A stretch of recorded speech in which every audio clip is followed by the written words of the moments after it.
Asked जो जानी चे पियो त मूं वटि आशिक मिलण कोन थो अची मयारूं पियो करे उसा इन त आश चे पियो ऐं मजबूर आहियां फ़िलहाल त मिलण ते पाबंदी आहे इंशाअल्लाह मिली ईंदासीं। आश चे पियो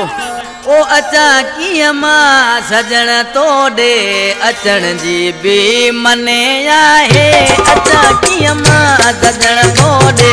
अचण जी बि मने आहे बेटा हिन ॻोठ तुंहिंजे मां मटण जी बि मने आहे बेटा हिन ॻोठ तुंहिंजे मां मटण जी बि मने आहे अचा कीअं मां सजण तोॾे अचण जी बि मने आहे अचा की मां सजण तोॾे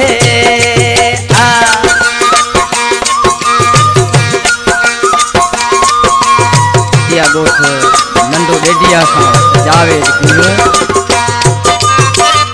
जियो राजड़ जियो जिंदाबाद।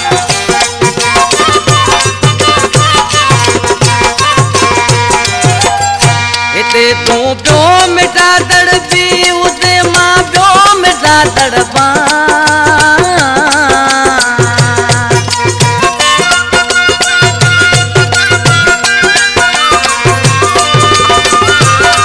उते तूं पियो मिटा तड़पी उते मां पियो मिटा तड़पा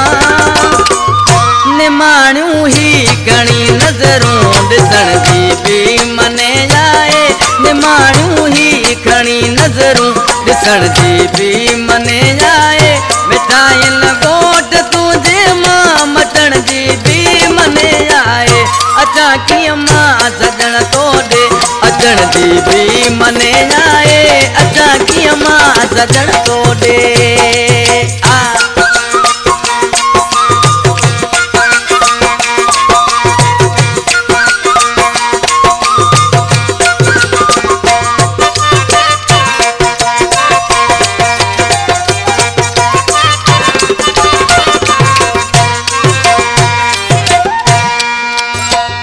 सभई गॾिजी विया हिकु तीज के दुश्मन विया सादी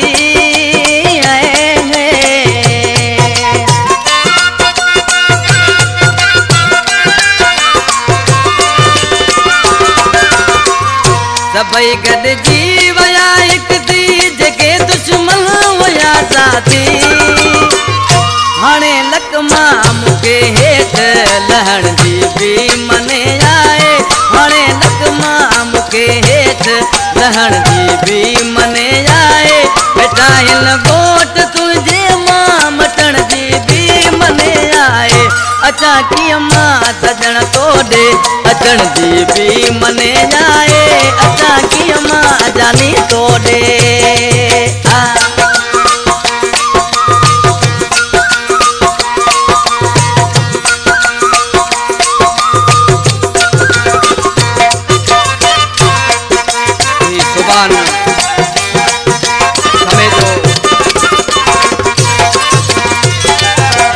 बावड़ी दौरा जो विठला वासल हिंगोर जो दोस्ता ॾिसी छा थो चए समय जो चए वरी सुख जो थींदो सुभाल कॾहिं मेलो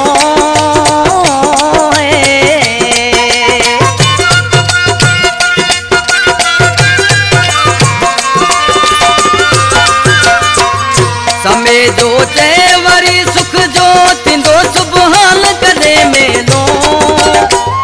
फ़िलहाल पाण खे त मिठा मिलण जी बि मने आहे फ़िलहाल पाण खे त मिठा मिलण जी बि मने आहे मिठा हिन ॻोठ तुंहिंजे मां मटण जी बि मने आहे अचा कीअं मां सजण तोॾे अचण जी बि मने आहे अचा कीअं मां सजण